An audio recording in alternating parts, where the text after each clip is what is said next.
Okay, the music's up. Actually, I thought it might be a funeral dirge rather than the normal music to open, but here we are, another edition of the Bird Brains with Ken and Mark. This is going to be cathartic, Mark, for both of us. We're 2 weeks into the season. We have drama, we have heartbreak, we have anger, we have team violations, we have just about everything going on that you can do in Eagles world, and we're going to talk about it all on the Bird Brains this morning with Ken and Mark. Let me remind everybody that we're recording this at SuiteRecording Studios in Mount Laurel. Our good friend Joe Gangemi owns the place and is our engineer for this podcast. If you want to do a podcast, the great place to do it, go to SuiteRecording.com and check out Joe in his studio, and he will take care of you. I also want to mention that this podcast is brought to you by Gateway Mortgage. My good friend Chris Wilhelm is in the mortgage business. They can help you with your purchase mortgage or a refinance. Call Chris at 856-810-1222. That's 856-810-1222, and tell Chris Wilhelm that you're a fan of the Bird Brains with Ken and Mark. And then finally, JerseyMan Magazine, which everybody I think knows that I'm the managing partner of, is we have an event tonight. We're recording this on Wednesday, September 18th. Big event tonight. If you'd like to attend as my guest, email me today before 3 o'clock, Ken at JerseyManMagazine.com. And if you go to our website, JerseyManMagazine.com, November 7th, we're having our big charity gala for the year. Last year, almost 500 people were in attendance at Ballroom at the Ben, and it's going to be a special night. Tickets are available on the website. Again, go to JerseyManMagazine.com. My partner, as you all know, is Mark Eckel, covered the Eagles for years with NJ.com and Trenton Times. Mark, what's going on, man? Are you, I'm suffering from a few things. I'm suffering from anger management and lack of sleep after that game because I was so upset. It took me about an hour to go to sleep, and I think the game got over around midnight, so it was a late night for me. But what were your initial thoughts of the game? Well, everything that you said at the beginning, drama, this, the opponent, that sounds like Eagle season's here. Unbelievable. 2 weeks in, right? 2 weeks. There's no excuse for that. I mean, I tried to rationalize a lot of different things. There's none. And there's everybody to blame. I mean, you can, I guess most of the blame is going toward the coaching staff for the call from 3rd and 3. And I agree. Yeah, I agree. When Hurts dropped back, I said, he's not going to throw it. He's going to keep it. Hurts is going to run a little bootleg and use whatever. Okay, I didn't mind that. Then he throws it. Now Barkley is wide open. Yes, it's in his hands. So you can blame Barkley. Barkley also deserves a lot of criticism. Well, you can make a case for throwing it there. I mean, I would have run it twice. Yeah. If you're going to play the percentages, run it. Number one, you've got the best short yarders playing football. So if you get it down to a yard, you're probably going to make that yard and the game is over. If you do decide to pass it, you have to execute it. And, you know, this falls on the head coach, Nick Sirianni. I like Nick. I don't want to be too critical in this case, but I will. Head coaches are paid to make the right decisions. And let me go one by one of the reasons why I think the Eagles lost this game. Number one, their offensive line gashed our front seven. Now, let's talk about Jalen Carter. Doesn't start the game because he's late for a team activity. Inexcusable. 2 weeks into the season, one of your leaders on defense, inexcusable. Their offensive line dominated. Jordan Davis. Hey, Jordan Davis, he got a mention. He tipped a pass, right? Great. I mean, that's great. That's the only thing he did the whole game. I mean, this is your first-round draft choice. Jordan Davis, who's as big as a house. Mm-hmm. And he can't get any push. Nolan Smith, who's the backup edge rusher, got chipped and almost got destroyed, I believe, by a wide receiver. So let's take that point. How could Atlanta's offensive line and our linebackers are athletic, but they're small. Nakobe Dean, I think, is too small. Did you notice that during the game? Did you notice their offensive line just dominating our defensive front seven? Well, this defense, I wrote it in JerseyMan Magazine that this defense is scary, but not in the way you want to be scary. This is not a good defense. If I'm an offensive coordinator and I'm playing the Eagles, there's nobody I'm worried about. There's nobody I'm planning for. No. It's not like like back in the day. I mean, it depends how far back in the day you want to go, but you had back, the Reggie Whites and the Seth Joyners and Jerome And then Browns. you had Brian, and then way after that, you had Brian. When you played the Andy Reid Eagles, Jim Johnson defense, Jeremiah Trotter. Brian Trotter, Brian Dawkins. Dawkins. You Yeah. had to know if you're an offensive coordinator, you spend all week saying we got to look at number 20. Where's number 20 going to be? There's nobody on this defense now that I'm scared of. Nobody. And guess what? They're all they're a bunch of, like you said, they're first round picks. A lot of first round picks. They gave that guy Huff a ton of money. He stinks. Well, along those lines, Mark, we have no pass rush. I mean, we have no sacks by Eagles edge rushers in the last 6 games. The last 6 games. Did you see Hutchinson playing for Detroit this week? That guy's a game changer, okay? That's the kind of player you need on defense. So I get it. Those guys don't come along very often. Well, but yeah, we did. And we let him go, and now is it proven right that he can't come to terms with the Jets? I mean, is he just we're talking about Hassan Reddick, obviously. Well, he has as many sacks as all the Eagle players have. Yeah, that's great. He hasn't played. Getting back to coaching, we pass up the points early, and Don Shula, who would everybody agree was a pretty good NFL coach. He had a philosophy, and his philosophy was, you take the points early in the game and you gamble late in the game when the game is on the line, right? What is this macho thing? Now, it's not just Nick Sirianni. It's becoming in vogue for a lot of head coaches to do this. Hey, Doug Peterson went for a 4th and short in his own territory, cost him the game against Miami 2 weeks ago. So this is an up-and-coming trend, but I don't like it. And how many times at the end of the game do you see 3 points making a huge difference? It probably meant the difference between the Eagles win or loss the other night. Well, sure. If he kicks the field goal, they're up 9 at the end of the game. Who cares? Exactly. You can't lose when even they couldn't lose up 9, I don't think. But it's analytics. They all go by this analytics now. And analytics probably told them, if they were saying it during the game, like Troy and Joe Buck were saying, well, it's green and red and all this kind of stuff. Forget analytics. It ruined baseball. Now it's ruining football. Take points. Until they change the rules where the most points don't win, take points. Well, analytics are fine, but there's also a feel to the game that comes with playing it and coaching it. There's momentum, and it's actually common sense. And again, going back to the Shula philosophy, I love that because you get established. I believe it was their first drive, right? They drive down the field. Might have been their second. I can't remember. And they're in chip shot field goal range, and they had it. 4, right? It was 4th and 3 or 4, right? Which is 1. Okay.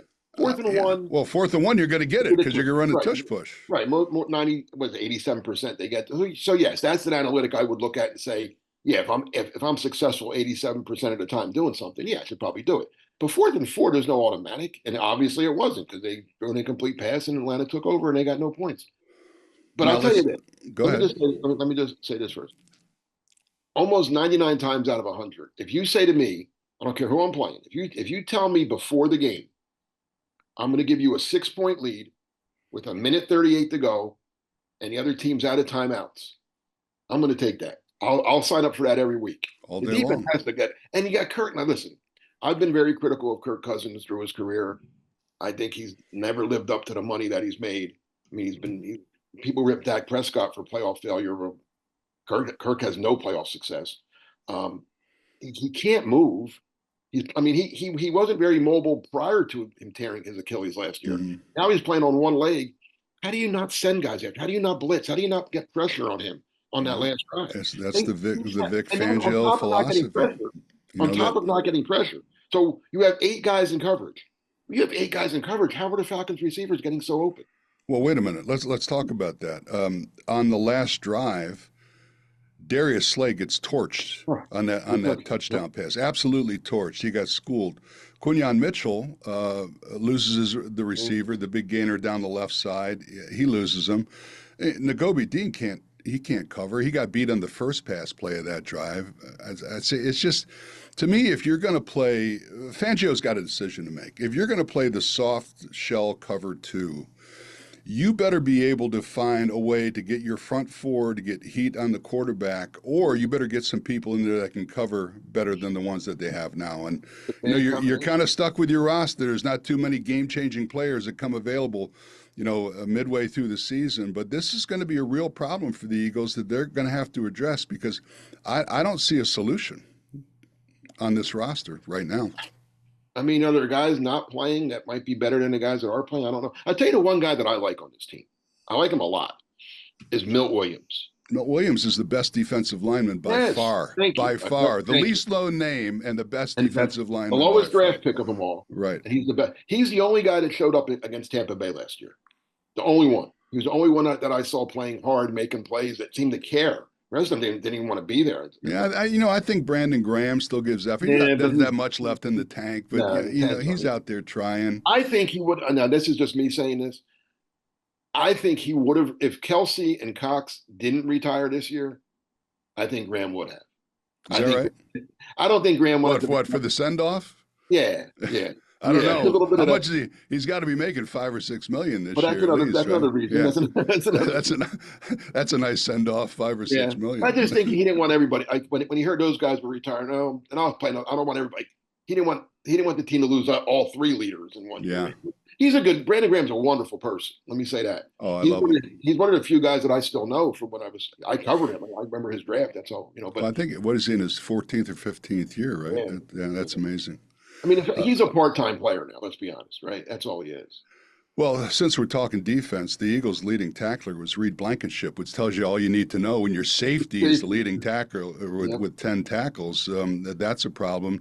What the shame was is offensively, I thought the Eagles I thought it was Hurts' best game in a while. I thought he was 23 for 30, 183 yards. Now, without A.J. Brown, you can't stretch the defense. And as you look at the statistics, there was nobody on I think their longest pass play was 19 yards, and that was to Devontae Smith. Devontae Smith had 7 receptions for 76 yards and a touchdown. What's the deal? Is all of a sudden Britton Covey, who was just a special teams player, is now the focus of the offense with this little bubble screen they're trying to throw him? It's not effective. He had 6 catches for only 23 yards. Yeah. That was obviously something they wanted to do this, but they must have saw something they thought they could exploit, but it didn't work. When A.J. Brown out, I mean, Smith had a decent game when the Falcons were shading toward him. That's the guy you got to stop if Brown's not there. I'm surprised Dotson didn't get more. One target. Yeah. 1 reception for Dotson. How about Dallas Goedert? You think Goedert would have played more of a role in that offense, right? 4 targets, 3 receptions for only 38 yards. They went to Calcaterra earlier in the game. Yeah, I think the first drive, I think he caught 2 passes. And I thought, Saquon Barkley had a pretty good game up until that drop. He was Maxwell. 22. To the last round. That's very good. Did you sleep on that one? You must have heard that. Oh, I put that online. Okay. I thought of that right away. He had 22 attempts, 95 yards, 4.3 average without a touchdown. And then Hurts was effectively running the ball, and I love it. I love the dimension that Hurts brings to the game when they design these running plays for him. I understand it's dangerous to have a running quarterback these days, but he knows how to slide, he knows how to get out of bounds, and he's pretty effective with it. He needs to slide a little. A couple times he didn't slide. He went in. Well, don't slide like Tua. Well, no. That would be my suggestion to him. But I mean, a couple times he didn't. He went in. I was like, he's gonna get hurt. Yeah. But he is a big, strong guy, and I don't think he's afraid to take a hit. Oh, no. You hate to see that. But I don't want to see him, because let's be honest, I don't want to see Kenny Pickett. Well, not for a while. I shouldn't say it like that. I don't want to see him for an extended period of time. But Pickett's a fine backup to get you through the game or something. But I don't want him as my 16-game starter. Well, Kirk Cousins, 20 for 29 with 2 touchdowns, 0 interceptions, 241 yards in the air. The Eagles gave up a lot of rushing yardage to Robinson and Algier, 150 yards total. That's a good set of running backs. That is a good set of running backs. And with that offensive line, I could see, and Kyle Pitts, who's a pretty good tight end. I think they've got the makings of a pretty good offense there. Do you see an answer I mean, what do you think the Eagles do to make it? Because they got a tough game this week, and New Orleans might be the best team in the league right now. Well, they're playing, and that line, that line flip flopped. The Eagles opened as a 2.5, 3-point favorite. Now How they're is that? How is that even possible? Not only that, playing on Monday night on a short week. It's that. Well, I think that line, the original line was came out early before New Orleans blew out Dallas, before the Eagles lost to. I'll be honest, I didn't think New Orleans was going to be very good this year. I thought they were going to be, well, number one, 500 they're a good defensive team and they can run the ball. And those are two characteristics that usually make teams competitive. And, say what you want to about Carr. He's a veteran quarterback. When he's good, he's good. I think he's probably a middle of the pack guy. But when you have that kind of rushing attack, then you can play defense. I think that's a pretty good combination. Well, here's the key with like most quarterbacks, but Derek Carr, again, he's going to like Kirk Cousins. He's not going to beat you with his legs. He's not going to run around and make plays. He's going to sit in the pocket, and if he can sit in the pocket, he will tear you apart. Mm-hmm. So if Eagles can't get a pass rush again, then it's going to be a long night, a long day. So what do they do to get a pass rush? Blitz. I mean, you're allowed to send more than 3 or 4. I get it. And but that Zach Bone guy. Yeah, but when you're playing cover 2, and you get out of that. And Vic Fangio's not going to get out of the cover 2. You're whistling Dixie. And you're going to see Derek Carr pick him apart. Yeah. Yeah, I know you like Vic. You played for him way back when. Well, listen. I have a respect for Vic because we go back a long way. He was the Stars linebacker coach. Right. Back. Well, he wasn't coordinator. I thought he was coordinator. No, he was. He was young then. He was Vince Tobin was the defensive coordinator for the Stars. Okay. So I have a soft spot for Vic, and part of that Jim Mora coaching tree, and a lot of guys went on to the NFL after that. So. I do have respect for the teams that he's coached over the last 40 years. He coached the Niners with very good defense. The Bears were a very good defense. I mean, he's been around this league a long time, and he's excelled wherever he's been. Well, not lately. But using his philosophy, that's true. Miami wasn't very good last year. Denver wasn't very good. Well, you can't play the way he plays it. Like his defense was great back when he kind of invented that soft zone. Mm-hmm. Nobody played like that. He was kind of like the father of that defense, and it worked for a lot of teams have copied it. But I think in today's NFL, you got to be aggressive. I don't think you can blame the Denver thing on him because Russell Wilson was not as advertised for Denver, and then his defense wasn't good either. I remember one game where they had no quarterbacks because of COVID. They had to play with a wide receiver quarterback, which is that was during the COVID year. We actually, Vic and I played golf earlier this year. We're talking about. I've never seen anything like that in the history of the league. So, but to my point, don't you agree that they got to be more aggressive? That's just me. But listen, Buddy Ryan, Jim Johnson. He did not know. Because they don't play a lot of starters in the preseason, what he had. So he's finding out that he can't play his system with this team. Yeah. So knowing Vic the way I do, he's going to make some kind of changes, whether it's blitzing more or playing more man or something. You can't sit there and do now.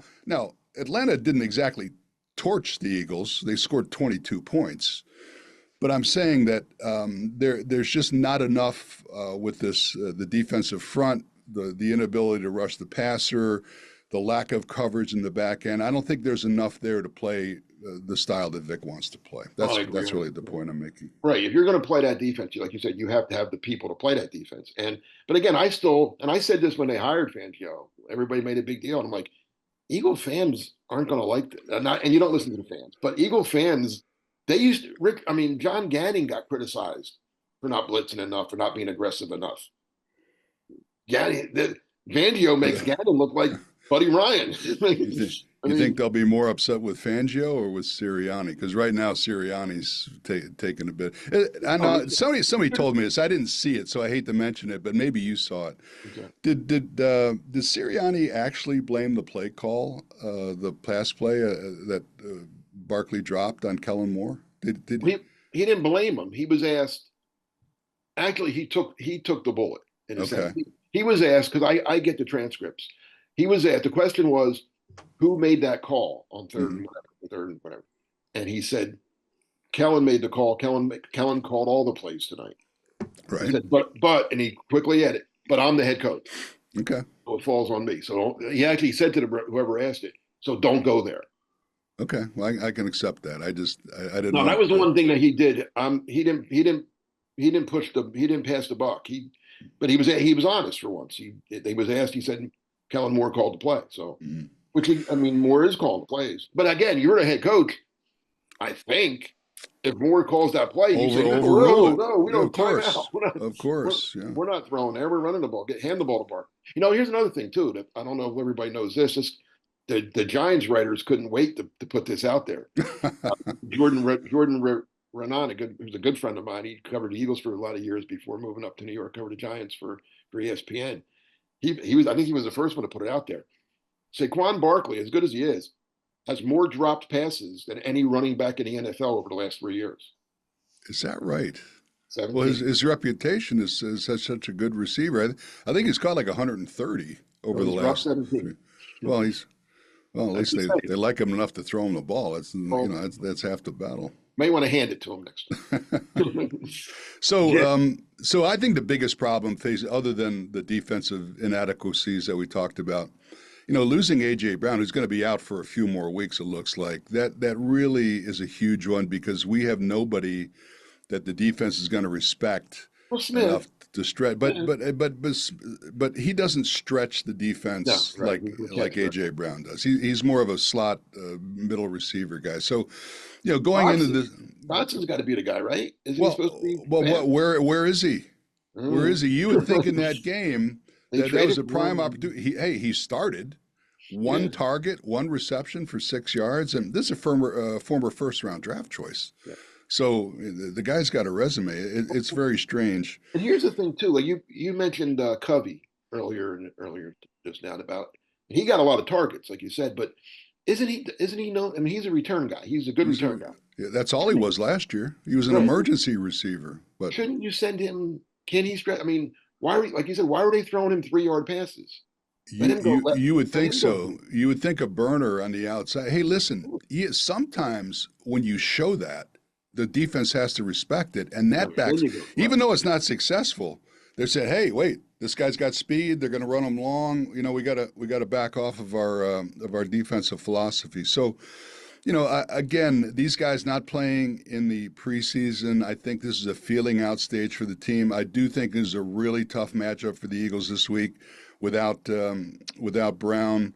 Going into New Orleans and New Orleans is absolutely dismantled Dallas this week. That was a source of pleasure for Eagles fans, right? Nothing better than when Dallas gets beat. If the Eagles, that could have been a nice daily. I did not see that coming. I mean, I saw New Orleans, destroy Carolina the first week, and to be honest, I thought that was more of Carolina just isn't very good, and that's true. That is. I mean, they got beat again pretty bad by the Chargers. Carolina's the worst team in the league again, in my opinion. So I wasn't that high on New Orleans. I thought, all right, they beat Carolina. But then in Dallas, that was where Dallas hadn't lost a regular season home game in like 2 years. I think Stephen Jones threw his vodka and tonic against the wall on his way out. He may have. From what I saw. Yeah, that was now, again, you could look at it as New Orleans they have to come back down to earth a little bit. They're not that good, are they? Maybe we'll see. Again, the old adage: if you can play defense and run the football, then you're a competitive football team. What did you think about? By the way, getting back to Carolina, what do you think about the Bryce Young benching? I mean, what a mismanagement is this? This might be one of the worst in history. They gave up 2 firsts and a second and DJ Moore to get this guy, and they're going to give up 2 games into the second year. See, I think the whole thing's a year. They did everything backwards. I wouldn't have started Bryce Young last year. I'm with you. I'm with you, man. I'm with the Green Bay Packers, who I pay a little more attention to now. That you didn't, Aaron Rodgers sat behind Brett Favre and became a Hall of Famer for many years. Years. They take it to the extreme. Jordan Love sat behind Aaron Rodgers. Now he looks like a good player. He's hurt right now, but you don't have to play just because you draft a guy. You don't have to play him right away. Bryce Young should not have played last year. They should have played Andy Dalton last year They weren't going to the Super Bowl last year, no matter who played. What happened to that philosophy? Is it money? Is it did they cave to the pressure of the fan? I mean, they don't need to. They don't need to sell tickets. I mean, Yeah, the tickets are all sold already. It's because everybody wants that immediate gratification. Yes, right. Getting the score on your phone instead of waiting to read the paper. Let's get it. We took him in the first pick. We got to play him. Everybody wants to. No. Yeah, I couldn't. Now again, some guys are ready. C.J. Stroud was obviously ready, and he took Houston to the playoffs. But that's not the norm. C.J. Stroud is an anomaly. Most rookies need time. I don't think Caleb Williams is ready for the Bears. When did they pivot to doing this? Can you remember the year? Because it was common knowledge that you draft a quarterback, he's going to sit for a couple of years. I mean, you almost never played a rookie quarterback in the NFL. Maybe it might have been 10 or 20 years since this changed. I can't remember. There's always been that one anomaly. A guy that. But that's where coaches. Well, listen, Troy Aikman was lousy. Oh God! When he started, Peyton Manning was. I believe. I'll look this up. But I believe Peyton Manning led the league in interceptions as a rookie. I think that's correct. Yeah. I don't think John Elway was outstanding when he first. Sat too. He sat behind Steve DeBerg. Oh, that's right. He did sit behind DeBerg. Good point. Steve DeBerg has a great resume. He brought him up. He's the quarterback whisperer, right? He was a starter ahead of John Elway and Joe Montana. Well, how about Steve Young? He was behind Steve Young in Tampa Bay, right? Yeah, that's pretty interesting. One more point about the NFC East, Washington at the Giants. Now, you talk about coaches get paid to make the right decisions. Gano, the Giants kicker, had a groin going into the game. Daboll decides not to have an emergency kicker, and he pulls his hamstring early in the game. Now they can't kick any extra points or field goals. And it actually cost them the game. But at least been a tie, right? Yeah, don't you? But that's why these guys are making the big bucks. They got to make and when the decisions don't come out right, you're going to get blamed for it. I mean, they should. Yeah, exactly. Exactly. Didn't Dick Vermeil do that in a playoff game way back when? Did he what? He thought his punter could kick, and the punter missed an extra point. Mike Michelle, I think his name was. Oh, Mike was Mike Michelle. Yeah, I do believe that. I believe that was in '78. That was the first year, '78 or '79. That was the first year they had made the playoffs in years. Right. Yeah. And the kicker got hurt, and he said, "Well, a punter can kick." Right. And the punter couldn't kick. He could kick off, but he couldn't make he couldn't kick a field goal. By the way, one last point before we leave. Did you see the Inquirer story about the 80 Eagles and the problems with the concussions and getting the league to rectify some of these situations? A lot of guys like Jerry Sizemore is really hurting right now. Wilbur Montgomery. He's really hurting. Of course, Bill Bergey is very ill. He doesn't have a concussion problem. He's got far worse problems than that. And, Dick Vermeil, being the stand-up guy that he is, and he's a Hall of Famer, he's actually, standing up to the players a little bit like Mike Ditka did, back in the day with this issue. So if you get a chance, Mark, you'll find that very interesting. Check out the Inquirer. Who wrote the story? Do you remember? I don't remember offhand, but I do want to say to everybody. You don't have any problems, do you, Ken? I didn't play enough to have that many. You didn't get hit enough. It's hard to get hurt on the sideline in the locker room, Mark. It's where it was nice and safe over there. That's why I liked it. You played for the Stars, though. I did. I played a lot for the Stars. Yeah. But, I'm just kidding. I like to make fun of my career. That stops my friends from doing it when they see the podcast. So Hey, listen. Your career. Nobody had a career like you. Listen, four years in the championship games. I mean, I was either lucky or good, and I'm pretty sure it was lucky. So I know guys that played 18, 20 years. And I know. Listen, I said this all the time in my speaking engagements. I'm the worst player with the most jewelry in pro football history. So anyway, thanks for joining us, everybody. We're going to be back next Monday talking about the Eagles-Saints game, and hopefully we'll have a better report for you. For my partner, Mark Eckel, this is Ken Dunek. Thanks for listening to the Bird Brains, everybody, and we'll see you next week. Take care.